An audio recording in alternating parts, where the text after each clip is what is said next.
Mesdames et messieurs, merci et bienvenue dans votre magazine d'analyse de l'actualité de la semaine. Nous avons spécialement aujourd'hui l'opportunité, l'honneur de recevoir sur ces plateaux Espoir Bindou, directeur exécutif du Centre de développement et des entreprises en République démocratique du Congo. Avec l'anglais, c'est très compliqué. Donc, merci beaucoup. Bienvenue. Merci pour l'invitation et je suis très surpris de voir un joli studio, des studios. J'encourage en tout cas l'initiateur de cette chaîne. Merci pour tout ce que vous faites pour la RDC. Hein. Merci beaucoup. Avec vous, on parle sur libérer les potentiels des femmes rurales, surtout en République démocratique du Congo. Absolument. Vous venez de Goma, comment va la ville? La ville de Goma va, je dirais, bien. Vous connaissez la situation que nous traversons à l'est de la RDC, qui est la ville de Goma est au centre, donc elle est étouffée par la guerre, la situation sécuritaire. À l'est de Goma, il y a la République du Rwanda, à l'ouest, la M23, au nord, le volcan Nyiragongo M23 et au sud, les lacs Kivu. Mais le peuple de Goma est très résilient, on est là, avec environ 3 millions d'habitants actuellement, vu la concentration des déplacés des guerres à Goma. Alors, j'ai un outil très capital et très important que j'ai ici, libérer les potentiels des femmes rurales. Parlez-nous un peu de votre structure, de quoi il s'agit? Voilà, les CDDRC, c'est une organisation sans but lucratif, dénommée en anglais Center for Development Enterprises, Centre pour le développement et les entreprises. C'est une organisation de recherche sur les politiques publiques de la République démocratique du Congo et dans le but de promouvoir la concurrence et l'amélioration d'un bon climat des affaires. Ça veut dire que les CDE, c'est une organisation de nature think tank. Très bien. Les think tanks, ce sont des groupes de réflexion qui réfléchissent pour donner des solutions, qui réfléchissent sur les problèmes du pays. On écrit des documents qu'on appelle policy briefs. Ce sont des documents de recherche, d'analyse dans les secteurs que nous avions choisis comme étant problèmes pour la population. Ça veut dire que nous prenons une loi, nous prenons une situation, on l'analyse et on essaie d'identifier les potentielles conséquences de ces faits et on propose des solutions au gouvernement. Et les solutions, c'est dans le but de promouvoir, de provoquer des réformes des politiques publiques. Vous savez que nous sommes régis par des lois qui ont été écrites il y a des années, il y a 10 ans, il y a 50 ans. Et la plupart de ces lois ne sont plus d'actualité, ne sont plus des lois qui répondent aux besoins actuels de la population. Et les lois, ce sont des contrats sociaux que les gens, que la population peut tout simplement se mettre ensemble, se mettre d'accord pour améliorer la vie de la population. Et troisièmement, nous faisons la promotion de la libre entreprise. C'est la liberté économique et la libre entreprise. Et nous passons aussi par les plaidoyers, la mobilisation communautaire pour essayer de changer les choses en RDC. L'organisation existe déjà depuis 6 ans. 6 ans, très bien. Nous l'avions créée depuis 2018, le 26 octobre 2018. Et aujourd'hui, nous célébrons 6 ans et 3 mois depuis que nous existons. Et qui vous soutient comme ça? Qui nous sont soutient derrière vous? Parce qu'avec les think tanks, on sait quand même qu'il y a toujours des financements et autres. Est-ce que le gouvernement apporte son soutien dans ces domaines? Nous sommes une organisation de la société civile. Qui peut être derrière une organisation de la société civile si c'est pas... Comment ça s'organise? L'organisation, bien sûr. Mais l'idée, c'est une idée locale. On l'a créée en RDC. Deuxièmement, les financements que nous avons, nous travaillons, nous mobilisons les fonds pour mener des études, pour mener des activités. Chaque année, nous avons 100 apparitions médiatiques. Et ça demande un peu de moyens, tout ça. Et nous faisons une petite mobilisation des fonds à un coût très réduit. Les think tanks ne travaillent pas avec des gros budgets. On ne travaille pas avec 100 000 $. Ce sont des organisations d'influence. Nous provoquons les réformes des politiques publiques et nous utilisons plus les médias Ok. Parce que les médias, vous êtes des leaders d'opinion. Très bien. Et à travers les médias, facilement, je vais atteindre les présidents de la République, je vais atteindre les gouvernements et d'autres réformateurs. Et donc, c'est la raison pour laquelle nous avions choisi d'accepter l'invitation que vous nous aviez donnée, Très parce bien. qu'on sait Et- qu'on parle au monde. Et ces programmes, cet outil, dans ces secteurs, est-ce qu'il y a l'appropriation de les documents par le gouvernement d'abord, parce que vous proposez aux gestionnaires ou aux autorités publiques. Ouais. Libérer le potentiel des femmes rurales. Pourquoi d'abord nous avions choisi ces thèmes? C'est parce que vous savez que l'économie de la RDC dépend aussi de plus de 54% des femmes de la RDC qui sont dans les milieux, qui vivent dans les milieux ruraux. Ces femmes vivent des activités champêtres, des activités agricoles et de l'élevage. C'était d'ailleurs ma question, les activités principales Voilà. de Alors, ces femmes. Voilà, l'économie de la RDC dépend aussi de surtout de ces femmes, les plus de 54% de ces femmes qui constituent une main-d'œuvre très importante pour la RDC. Aujourd'hui, nous pouvons avoir besoin ou carence d'alimentation dans certaines villes, par exemple à Goma, Bukavu. Vous savez, le Sud Kivu, c'est l'une des provinces exceptionnelles à RDC où ce sont les villages qui sont nourris par la ville. Parce que la nourriture quitte le Nord Kivu, Ah, ok. la ville de Goma, pour Bukavu. Et maintenant, Bukavu va nourrir les territoires. Le territoire, très bien. Vous voyez. Alors, qui nourrissent toutes ces bouches en RDC, si ce ne sont pas les femmes rurales. Mais les femmes rurales qui nourrissent le président de la République, le gouvernement, tous les députés, tous les responsables du pays, ce sont des femmes oubliées en termes de droits fonciers. Ah oui, ça c'est parmi des difficultés. Hein. Voilà. En termes de droits fonciers, il y a des transitions familiales. Le père de la famille peut mourir, il peut choisir d'épouser une autre femme. Et une fois l'homme n'est plus à la tête de la famille, la femme directement va perdre l'espace ou les champs dans lesquels elle cultive pour nourrir sa famille et vendre les petits commerces. Et dès qu'il y a ces problèmes-là, la femme ne trouve pas où exploiter la terre et nourrir la ville, nourrir plusieurs, disons, les restes de notre pays. Alors, sur le plan économique, ça crée déjà un problème. Okay. Ça crée déjà un problème. Ça veut dire que nous allons expérimenter une crise alimentaire. Je donne un exemple pour les 1 million de déplacés qui vivent à Goma, dont la plupart sont des femmes. Et puis ces femmes-là qui cultivaient dans leur village, et aujourd'hui dans la ville de Goma, elles font quoi ces femmes? Elles n'ont rien à faire, elles n'ont pas de travail. Sûrement. Et aussi l'économie, sur le plan du marché, vous allez trouver que les denrées alimentaires ont les prix AOC par rapport à la situation qu'on est en train de vivre. Et maintenant, les femmes qui perdent leur champ, soit par transition familiale, soit par déplacement, les exodes ruraux causés par la guerre, ce sont ces femmes-là qui restent sans travailler et ça va avoir une influence négative sur l'économie. Le père de la famille, une fois mourir, la famille ravit les champs de cette femme. On dira que toi, tu n'es plus notre époux. Donc, disons, toi, le mari, il est mort, il est parti. La famille va récupérer la richesse de leurs frères. Et carrément, c'est la femme qui perd. Elle ne va pas nourrir ni sa famille, ni vendre les produits qui va nourrir les restes de la RDC. Et ça, c'est en général, c'est pour tous les pays, pas tout simplement à Goma ou en province du Nord Kivu, mais c'est une réalité qui touche la plupart des pays.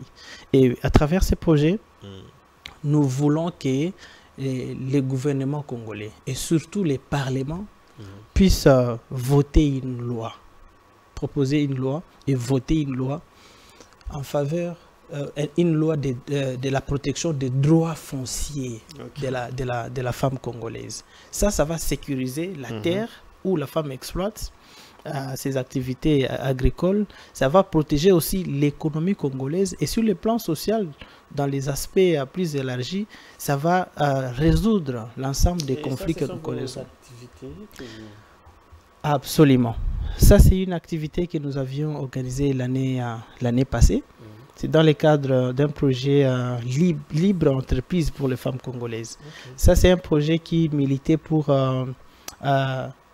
l'enregistrement des entreprises de femmes, des entreprises féminines, hein, à un coût très réduit, allant jusqu'à $30. Allant jusqu'à $30 pour créer une entreprise. Vous savez, avec les guichets uniques que la RDC avait créé, je pense, depuis 2020, les guichets uniques, c'est un cadre de création à des coûts réduits, non seulement réduits, mais à des démarches administratives avec tout ce qu'il y a comme très réduit, lourdeur dans l'administration publique. Oui, pour accéder à un document de création d'une entreprise, soit comment on appelle ça, non, j'oublie un peu, hein. Les établissements, vous voyez. Alors, les guichets uniques doivent favoriser ces cadres-là. Mais en réalité, on s'était dit, combien d'entreprises de femmes existent en RDC? La plupart des entreprises qui sont créées, ce sont les hommes qui créent les entreprises. Mais à travers ces projets, nous étions en train d'encourager la création des entreprises féminines et que le gouvernement arrive à promouvoir une discrimination positive, hein, en faveur des femmes qui créent des entreprises, pas des exonérations des taxes, par la facilitation la facilitation d'accéder aux documents par les femmes, parce que nous savons que si les femmes travaillent, elles constituent une main-d'œuvre très importante. Il y aura plusieurs familles qui seront... Et l'autre, avant de rentrer par rapport à la procédure foncière des femmes rurales, et ça? Ça, c'est une conférence qu'on avait organisée à l'Institut supérieur de développement rural des Grands Lacs à Goma, où on avait touché plus de 500 étudiants autour de l'entrepreneuriat et la ZELCAF, la zone économique de libre-échange continentale africaine. On va voir un peu de quoi il s'agit dans votre démarche. Voilà. En tout cas, ce sont des activités qu'il faut encourager, et surtout avec la participation de toutes ces femmes rurales qui, aujourd'hui, j'ai beaucoup de questions me viennent à l'esprit, surtout quand vous êtes en train d'expliquer, mais quelle est vraiment la place de cette femme? Et, bon, revenons alors à la procédure aux procédures foncières pour des femmes rurales et son impact sur l'indépendance économique. Vous êtes en train d'interpeller, d'appeler un peu les députés, ainsi de suite, pour qu'il y ait des lois ou des instruments juridiques qui peuvent permettre aux femmes de se retrouver de manière à développer leur communauté. Oui, ça c'est une façon de résoudre d'abord les conflits qu'il y a dans plusieurs familles après les transitions familiales. Ça veut dire qu'un homme peut avoir un champ, il se décide de marier une autre femme pendant qu'il vient de faire 18 ans, 20 ans avec la première. Il n'y a pas que des champs, il y a d'autres activités. Il y a d'autres activités économiques qui sont affectées par ce genre de transition familiale. Alors, comment protéger cette femme? Comment protéger les droits de cette femme et ses enfants lors de cette transition familiale? Le gouvernement devrait avoir, disons, le Parlement congolais devrait réfléchir sur cet aspect. Dans quel sens est-ce que la femme et ses enfants devraient être protégés lorsqu'il y a cela? Si une fois l'homme se marie avec une autre femme, comment est-ce que l'autre aussi elle est protégée par rapport à cela? Parce que ce sont les hommes qui créent des troubles dans plusieurs familles sur le plan économique. Alors, deuxièmement, lorsque l'homme meurt, la femme n'a plus de champ. Elle perd carrément. Il y a des femmes dans des villages, des femmes qu'on a interviewées, il y a des femmes qui nous confirment que une fois l'homme meurt, dans moins de 48 heures, on lui demande aussi de quitter la maison. D'habitude, elle rentre à la maison, dans sa famille. Oui, on lui demande de quitter la maison parce que la maison appartenait déjà à leurs membres de famille. C'est une richesse de la famille, pas pour la femme. Parce qu'on suppose que la femme va se marier à un autre homme et que l'homme là va jouir de cette femme. Donc carrément, il faut la ravir, tout ce qu'elle avait. Oui, on peut ravir à la femme tout ce qu'elle avait. Mais la femme va souffrir. Non seulement que la femme va souffrir, s'il s'agissait d'un champ, et la RDC va perdre une main-d'œuvre qui n'aura pas accès à la terre pour l'exploiter et développer notre économie. C'est la raison pour laquelle nous, dans nos projets, nous faisons la mobilisation communautaire à travers les conférences, les ateliers, les tables rondes où on amène les femmes, la crème intellectuelle, les organisations de la société civile autour d'une table pour en parler et définir les stratégies, les mécanismes de la promotion des solutions plus pratiques. Alors, les femmes et les développements rural que je suis en train de voir ici. De quoi il s'agit également? Les femmes et les développements rural. Vous savez, c'est pas moi qui ai dit éduquer une femme, c'est éduquer toute une nation. Il y a Mamadi Koulibaly qui a développé une idée sur le capital humain. Les femmes constituent aussi un capital humain très important pour le développement de la RDC. On ne peut pas parler de développement de la RDC sans considérer d'abord le développement rural. Les femmes ont un rôle très très important dans le développement rural. Les rôles des femmes dans le développement rural, c'est de travailler. Les femmes ont la capacité, elles ont les potentiels de l'élevage. Les femmes ont les potentiels de la culture, de l'agriculture. Les femmes produisent chaque année plus de... Il y a des familles. Bon, je prends en RDC. Vous connaissez la taille de la famille en RDC selon la démographie, varie entre 5 et 10 personnes dans une maison. Et la plupart de ces bouches qui sont nourries, ce sont les femmes qui nourrissent ces bouches. Ça, c'est un rôle très important. Le rôle de la femme en milieu rural, c'est la plupart des femmes en milieu rural qui scolarisent les enfants par les activités champêtres. Parce que, comme vous le savez, nous avons déjà fait une analyse. Lorsqu'un homme a 2, 4, 3, 4 femmes, l'économie de cet homme est divisée. Mais si la femme travaille, les 100% de son économie revient dans sa famille. Vous voyez. Alors, ça, c'est un rôle très important que nous voulons que les gouvernements puissent exploiter si nous voulons réellement développer la RDC. Nous attendons beaucoup de discours des politiciens qui parlent du développement. Je ne sais pas comment eux, ils développent. Je ne sais pas comment ils définissent le développement. Mais on ne sent pas, par exemple. Bon. Les ministères, par exemple, du développement rural, c'est quoi les programmes? C'est quoi les programmes quinquennal?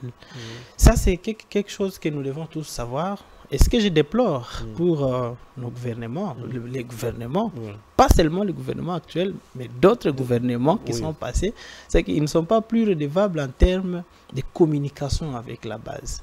On gouverne qui? On gouverne la base, non? On gouverne ces femmes-là. Qu'est-ce que nous faisons pour que cette femme du territoire de Niantende, du village de Niantende au sud Kivu, territoire de Kabare, cette femme de Massissi au nord Kivu, cette femme de Kanyamakasi, cette femme, qu'est-ce que le gouvernement fait pour que cette femme-là, rurale, comprenne la politique du gouvernement? Dans d'autres pays, les femmes qui n'ont même pas étudié ont l'information sur ce qui se passe dans les pays. Lorsque le gouvernement communique, il communique dans quelle langue? Les discours du président, c'est dans quelle langue? Les discours de tous les politiciens, c'est dans quelle langue? Ils sont vraiment absents. Vous voyez, nous avons 4 langues nationales. En RDC, c'est reconnu officiellement, 4 langues nationales. Moi, je viens de Goma à l'Est, mais quand j'arrive à Kinshasa, je me débrouille en lingala. Au moins à 60%, je parle, je m'adresse aux gens. Mais curieusement, Kinshasa, c'est une petite proportion de gens qui peuvent comprendre quelque chose en Swahili. Donc, on ne fait pas d'effort d'apprendre les langues de nos régions. Ça fait que, si je viens à Kinshasa, je suis discriminé. On me dit, ah, oh, lingala modèle nini. Oh, lingala nini. Mais oh, lingala nini, ça veut dire quoi? Moi, j'ai appris le lingala étant à 2000 km de la ville de Kinshasa. Mais quand j'arrive ici, on me montre que moi, je suis foutu. Oui. Nous devons avoir cette volonté d'apprendre nos langues nationales pour communiquer avec nos bases. Bon, est-ce que les gouvernements ou le ministère du développement rural communiquent avec les femmes? Ils ont des programmes à la RTNC où chaque ministère, chaque secteur vient communiquer régulièrement avec la base que voilà ce que nous sommes en train de faire parce qu'ils sont en train de régner sur nous. Une petite question. C'est quoi l'impact de ces projets des 145 territoires dans ce milieu-là? Je n'ai pas trop d'arguments. Je n'ai pas trop d'arguments sur ça. On parle de développement rural. Ouais. Est-ce que je suis informé qu'il y a des écoles, des hôpitaux, des centres hospitaliers qui ont été construits. Et je pense que, je ne sais pas. En tout cas, moi, je suis un développeur de projets. J'ai fait à l'université le développement rural. Et donc, je suis expert en conception, rédaction de projets. Je ne connais pas les indicateurs, les résultats de ces projets-là, de paix, programme de développement de 145 territoires. Je ne connais pas en tout cas ces projets-là. Je ne sais pas m'y mettre avec des arguments alors que je ne sais pas s'ils ont atteint, selon eux d'abord. C'est à eux de nous dire... Quand même le projet en soi. En tout cas, j'en passe. Très bien, merci beaucoup. L'autonomisation des femmes rurales et les rôles dans l'élimination de la pauvreté. Qu'est-ce que vous avez voulu dire? L'on parle souvent de l'autonomisation de la femme, de l'émancipation de la femme. Mon cher, il n'y a pas d'autonomisation de la femme sans pouvoir économique de la femme. On veut l'autonomiser. On veut l'autonomiser en quoi? On est autonome lorsqu'on a un pouvoir économique. Je suis un coach à leadership dans les relations du pouvoir. Quelqu'un qui a 100 000 francs et celui qui a 1000 francs, qui peut résoudre les besoins de l'autre sur le plan économique. Il n'y a pas d'équilibre. Alors, il faut d'abord, si nous voulons voir une autonomisation effective de la femme, c'est de permettre à la femme d'exploiter les potentiels, d'abord, les potentiels qui est dans la femme. Ça veut dire, par exemple, sur le plan rural, donner à la femme l'accès facile à la terre, le droit de propriété privée. Comme ça, la femme peut décider.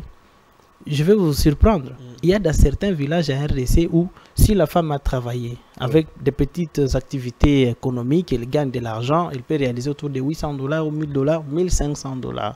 La femme, là, va se décider de payer un champ. Et en payant ces champs-là, le propriétaire de ces champs va lui dire, toi, tu es une femme. Je ne peux pas faire un contrat social avec toi. Oh non. Appelle un homme, soit ton oncle, soit ton frère, soit ton père. Ça, c'est une réalité. J'ai des vidéos où les femmes sont en train de parler de ça. Dans nos ateliers, dans nos échanges que nous faisons avec les femmes. Et puis, la femme va appeler son oncle ou son grand frère ou un membre de la famille. Et c'est cette personne-là qui va écrire... Au XXIe siècle, on ne comprend pas. Oui, ça s'est fait jusqu'aujourd'hui. C'est cette femme-là, c'est ce que les ministères, certains ministères, doivent comprendre. Ça existe dans les milieux ruraux. L'homme viendra maintenant écrire. On écrit les documents au nom de cet homme-là, que c'est à lui qu'on vend les champs, et la femme donne son argent. Juridiquement, les champs deviennent pour qui? C'est une propriété de celui qui a signé, celui qui a signé. Le nom est là. Et puis la femme va signer comme témoin. Oh non. Et après 2 ans, 3 ans, la femme va exploiter ses champs, bien sûr. Et après 2 ans, 3 ans, 4 ans, l'homme décide de vendre les champs à l'insu de la femme. Et ça devient des problèmes qui se passent. Tout ça pourquoi? Ça s'est fait même dans certains pays africains. Mais je suis beaucoup plus intéressé par la RDC. Mettez-vous à la place de cette femme-là. Et il n'y a pas une seule femme. Il y en a autant de femmes. Il y a des femmes qui viennent donner l'argent à leur mari. Chérie, ça, j'ai trouvé autant. Va payer pour nous une parcelle. Va payer pour nous. Mais une fois payé la parcelle, l'homme va se décider de prendre une deuxième femme qui va vivre dans cette parcelle-là. Tout ça, c'est parce que... Pourquoi la femme, elle est à ce niveau-là? C'est un problème d'encadrement ou de l'éducation? Ça, c'est un... On revient encore aux c'est un problème d'encadrement, c'est un problème d'information. Nous avons des lois. Nous avons des lois. Mais combien connaissent les lois? Bien qu'on nous dise que nul n'est censé ignorer la loi. Mais nous avons des lois. Qui connaissent ces lois-là? Qu'est-ce qu'on fait pour la vulgarisation de ces lois? Quel est le ministère ou le service de l'État qui est censé de vulgariser l'existence de certaines lois? Et quand on les vulgarise, dans quelle langue? Vous entendez même en français ici quand je parle, je force, non? Oui. Mais je suis à l'aise plus en swahili qu'en français. Peut-être que je suis plus à l'aise à Kiunde qu'en français. Mais quand on vulgarise la loi, ratifier, ça veut dire quoi? dans ma langue, C'est lui qui a beaucoup étudié. Voilà, ça profite à celui qui a beaucoup étudié. Mais c'est quoi la proportion de ceux qui ont étudié par rapport aux analphabètes? C'était ça ma question, l'image que l'on a de cette femme rurale aujourd'hui dans la société. Et maintenant, on ne peut pas parler de l'émancipation sans donner à la femme le droit de propriété des terres, des propriétés privées. Et en RDC, moi je ne suis pas un juriste, mais je fais des recherches. Et nous avons des conseillers juridiques dans l'organisation. Il n'y a pas de loi en RDC qui donne le droit à la femme d'avoir le droit de propriété des terres, et il n'y a pas une loi qui refuse à la femme le droit de propriété des terres. Pour dire que pourquoi c'est vide juridique? Les vides juridiques, on se concentre sur le code de la famille. On considère, oui, c'est ça. On considère, c'est pourquoi moi personnellement je soutiens la révision de la Constitution s'ils vont tenir compte de certaines sensibilités sociales.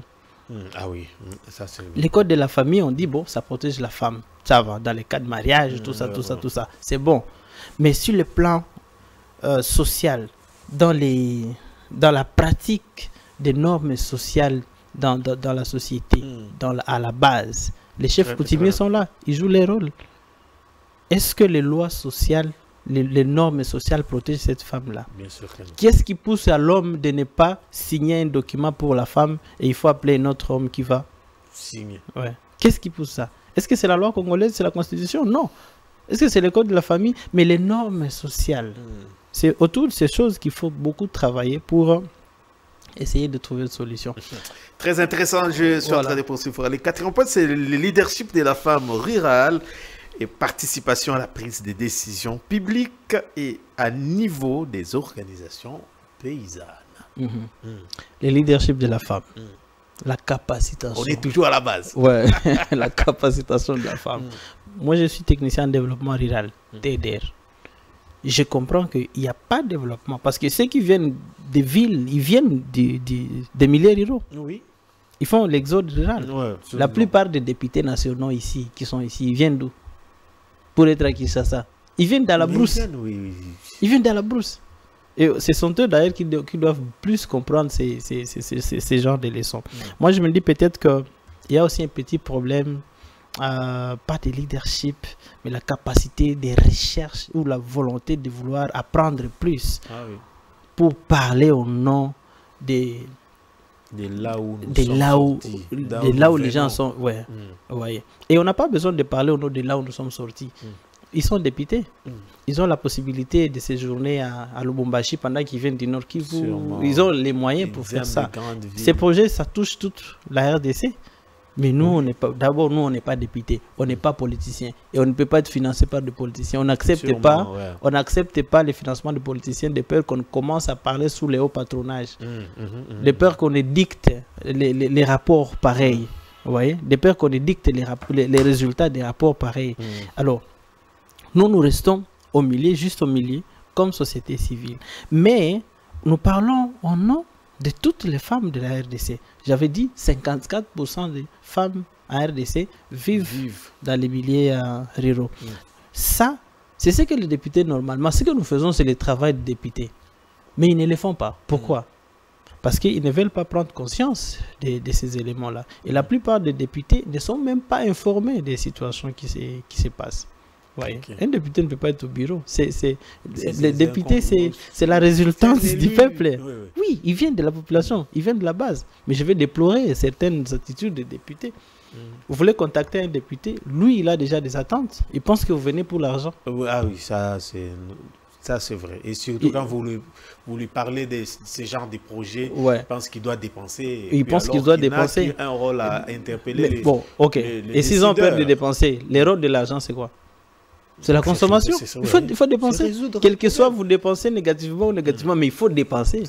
Mais nous, on ne demande pas l'argent. Je ne dis pas au nom de moi, mais au nom des gens que j'ai déjà entendu. La plupart des jeunes, au nord Kivu, au sud Kivu et à Kinshasa, c'est compliqué de rencontrer un député parce qu'eux, ils se disent qu'on veut l'argent. Qui leur dit que nous, on a besoin de leur argent? C'est nous qui avions changé leur nom par nos voix. Lorsqu'on vote, il n'est plus une personne ordinaire, il devient honorable. Et il est redevable à nous. Alors, le leadership féminin, c'est en tout cas quelque chose dans lequel on devrait beaucoup plus investir pour informer la femme. Dans le renforcement. Oui, plus on informe la femme, plus les familles sont sauvées. Vous êtes en train de les voir. Voilà, plus on informe la femme, plus les familles sont sauvées. Plus on informe la femme, plus on ne sera pas infiltré même sur le plan politique, sur le plan sécuritaire. Plus on informe la femme, plus elle est responsable. Très bien.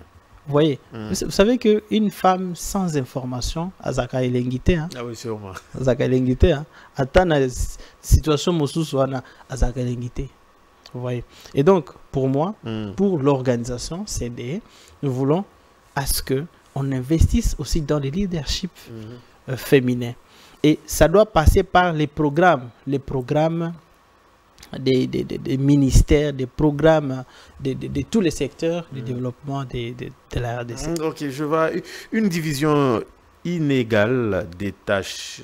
De quoi il s'agit? Est-ce que vous voulez parler de la rivalité homme-femme, l'égalité salariale? C'est quoi une division inégale des tâches. Vous le savez, moi je ne vais pas parler comme les autres organisations qui parlent de l'égalité des genres, tout ça.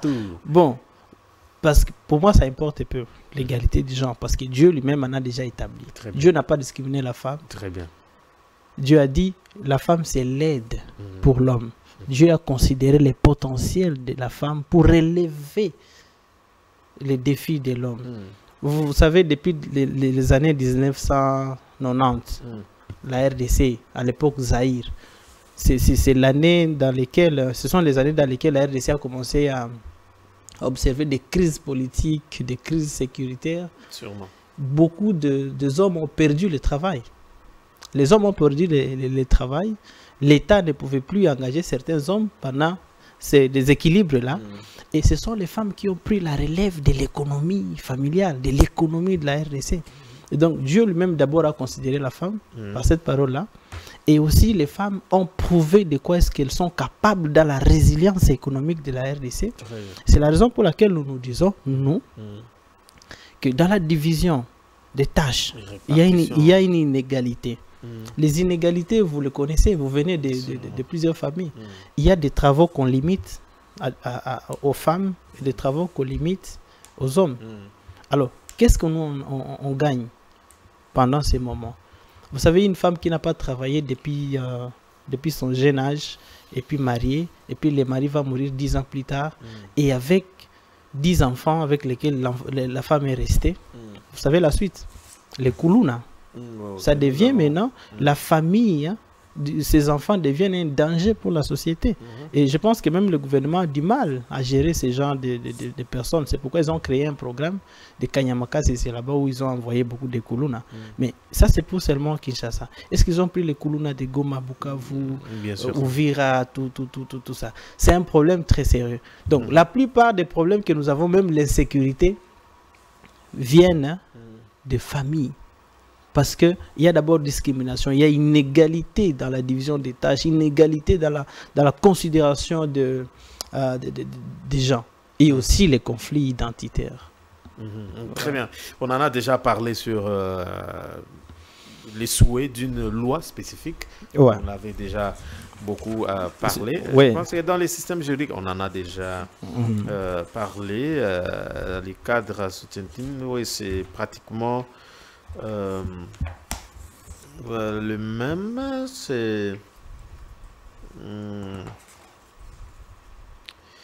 l'enregistrement conjoint des terres ont-ils l'obligation à encourager des... Ça, c'est une recommandation. Je pense que nous avions adressé au ministère des Affaires foncières l'enregistrement conjoint des terres. Vous savez, hein, la plupart d'hommes achètent des parcelles, des concessions, des champs et ils vont faire les enregistrements sans que les femmes ne soient informées. Ça fait ce que lorsque l'homme va mourir, carrément ces champs-là, on ravit à la fin parce que à la famille de l'homme. Oui, les lois, ce sont des textes. Les lois, ce sont des textes. Mais la vraie loi, c'est l'application sur terrain de cette loi. Est-ce que les ministères des Affaires foncières encouragent aux hommes qui paient leurs parcelles. L'homme qui a dit état civil, marié. Pourquoi on lui octroie un certificat sans qu'on ne voit sa femme là-bas? À l'époque de Mobutu, moi j'étais encore trop jeune. Je me rappelle, on demandait même les noms des enfants. Oh, même les noms des enfants, oui, ça limitait les dégâts. Ça limitait. Pourquoi il y a existence de la loi? C'est pour garder les gens sur une même ligne. Oui. Mais aujourd'hui, quelqu'un paye une parcelle et on lui donne un document, ok, ça va. Les témoins, lui-même, on prend même les risques de prendre les témoins qu'on ne connaît pas. Un commissionnaire, je ne sais pas, le commissionnaire est venu avec 2, 3, 4 personnes. Ils vont signer comme témoins. On n'a même pas contact avec ces gens-là et carrément, on leur donne confiance. Ils deviennent. Et puis, il y a légèreté dans la gestion de la terre. À l'est du pays, il y a des parcelles, il y a des concessions qui sont vendues. Moi, je viens acheter. Vous me donnez votre concession, je vous donne l'argent, vous écrivez un document, mais après, moi, je vais céder la concession à une autre personne qui est ennemie du pays. Il y a légèreté dans la gestion de la terre. Vous savez, les origines du conflit, le conflit prend ses origines dans trois choses. Il y a d'abord l'identité, il y a le pouvoir et la terre. Oui, la terre, c'est une source de conflit. Mais pourquoi nous gérons ça légèrement? L'identité, c'est une source de conflit. Mais pourquoi nous gérons ça légèrement? Il y a aussi les pouvoirs. Aujourd'hui, si nous sommes en train de voir l'opposition contre la majorité qui au pouvoir, révision de la Constitution. C'est quand on dit oui, c'est quand on dit non. Pourquoi? C'est parce qu'il y a un conflit de pouvoir. Et on ne doit pas être emballé dans ces conflits-là, nous, peuple, parce qu'on sait que ceux qui ne sont pas au pouvoir, ils se battent pour prendre ces pouvoirs. Ceux qui sont au pouvoir, le rôle d'un parti politique, c'est de conquérir le pouvoir et les conserver le plus longtemps possible. Même si on peut attendre Jésus avec, ok, ça va, qu'il revienne pendant qu'on est au pouvoir, ça vaut la peine pour ceux qui dirigent. Et donc, à un certain moment, lorsque les politiciens se battent, il faut les laisser comme ça. C'est un conflit du pouvoir. Très bien. Ouais. Alors, nous sommes pratiquement, petit à petit, il nous reste quelques minutes. Nous avons compris ces documents très capitaux. Alors, quelles sont les difficultés que vous rencontrez avec ce genre de propositions, de démarches? La difficulté, c'est que il y a d'abord un faible budget. J'ai dit au début que les think tanks travaillent avec des faibles budgets. Nous avons une faible capacité de mobilisation des fonds. Ça, c'est un défi. Donc, deuxièmement, nous avons la difficulté de trouver des gens qui vous donnent des informations. Ah oui. Oui, parce que c'est un document scientifique, une note d'orientation, une note d'information. Ça demande des arguments qui ne peuvent pas être mis en cause par les restes des intellectuels. Ça doit refléter les vraies réalités du terrain. Alors, il y a des gens qui refusent de nous donner certaines informations sous prétexte que ils seront poursuivis. Ils seront poursuivis. Alors, comme ça. Ouais. Alors, nous travaillons même sur les gens qui ont des informations. On leur dit qu'une fois donné l'information, vous avez sauvé des vies futures. Parce qu'on est en train de travailler pour des générations en génération. L'autre difficulté, c'est que nous n'avons pas la chance de rencontrer physiquement certaines autorités importantes que nous, on appelle réformateurs. Dans notre politique de plaidoyer, nous ciblons les réformateurs. Si vous voyez les recommandations, la page des recommandations, je pense sur page combien? Page 15. Hein? Nous avons adressé des recommandations au ministère des Affaires foncières. Il y a des recommandations qui touchent le ministère du Plan. Il y a des recommandations qui touchent le ministère du genre, famille et enfants. Il y a des recommandations du Parlement congolais. Aujourd'hui, c'est facile de rencontrer le président du Parlement congolais. Est-ce que si je viens là-bas, je serai bien accueilli, je vais le voir, échanger avec lui? Souvent, ils sont occupés. Et même si ils sont d'accord avec les propositions, peut-être les protocoles, les autres personnes, ils vont exiger de l'argent pour voir une autorité. Mais s'ils reçoivent ces 2 minutes, 3 minutes, ils déposent. 2 minutes, 3 minutes, ils n'ont pas le temps, oui. C'est pourquoi nous appelons les experts du gouvernement dans nos sessions, dans nos conférences. On appelle les experts du gouvernement parce que ce sont eux qui travaillent sur les textes, les conseilleries au niveau du cabinet. Mais c'est un problème parce que nous voulons voir les décideurs. Ok. Une fois il a l'information, il fait. C'est la raison pour laquelle nous utilisons plus les réseaux sociaux. Ah oui. Les réseaux sociaux, on peut atteindre le président à partir de son bureau. À travers les réseaux sociaux, les médias comme Congo Base, je sais qu'il y a des autorités qui sont connectées ici et à chaque instant, ils veulent savoir ce qui se passe. Et avec les idées, oui, voilà. Si on a donné 16 ou 15 ou 10 idées, ils vont prendre 2. Et nous, on va se dire parmi nos résultats, ça, c'est nous. C'est nous qui avons fait ça. Et c'est comme ça que nous influençons même des réformes au pays à travers cela. Et donc, ça, ce sont les difficultés que nous rencontrons, mais ça ne nous décourage pas. Sûrement. Ça, c'est le plus important. Voilà. Alors, on a pratiquement fini. Pour vous, en dehors peut-être de votre structure, vous encadrez, vous êtes coach. Et pour ceux qui nous suivent peut-être à l'extérieur du pays, la diaspora et dans d'autres provinces, comment vous atteindre peut-être vos adresses électroniques? Je suis Espoir Bindu voilà, sur les réseaux sociaux, je suis Espoir Bindu. Bindu Espoir. Bindu, c'est B-I-N-D-U. Et si vous voulez me contacter personnellement, c'est sur les 09 99 50 50 32. 9 3 fois. 50 50 32. Je vis à Goma, mais avec trop de mouvements à travers les continents et à l'extérieur. Et maintenant, je suis à Kinshasa. Et vos bureaux sont actuellement... nos bureaux sont actuellement à Goma, mais aussi à Gombe. Pour celui qui veut nous rencontrer, nous sommes à Gombe. Je ne sais pas donner toutes les adresses, mais c'est à 100 mètres de l'hôtel Memling. Très bien. Sur les bâtiments Cavalier. Un message à la population qui nous suit en Sénat, surtout à cette femme rurale qui vous écoute en Sénat moment, et un message aux décideurs de manière directe. Vous avez votre caméra. Aux décideurs. Chers décideurs, vous êtes des réformateurs, émanation de la population congolaise. Votre luxe, c'est d'avoir résolu les problèmes sociaux de la population. Le luxe pour vous, c'est d'avoir impacté l'économie, de considérer les droits fonciers des femmes rurales.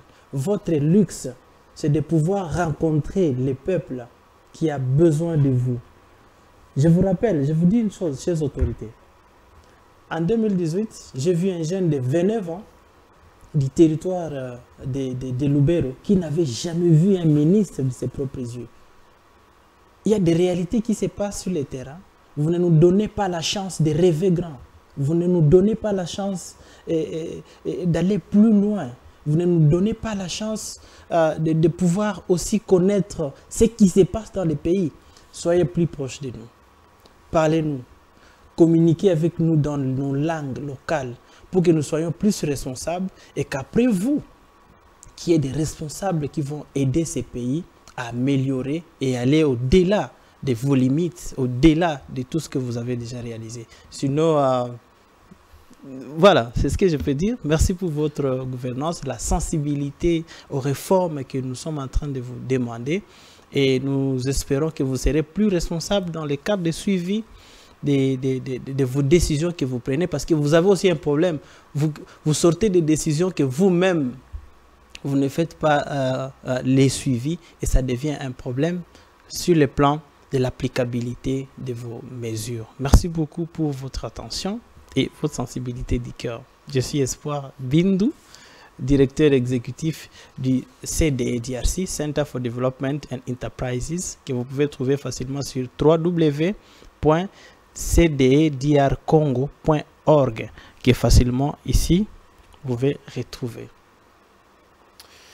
Très bien. Merci beaucoup, cher Espoir. C'était un honneur de vous retrouver. Je sens que vous avez la matière. À chaque fois que vous serez à Kinshasa, nous vous chercherons pour avoir un peu la suite de ces... Il n'y a pas que ces secteurs. Je pense que vous allez, bien sûr, nous revenir avec d'autres détails. Mesdames et messieurs, c'est la fin de ces magazines. Je vous retrouve d'ici là. Portez-vous bien. Au revoir.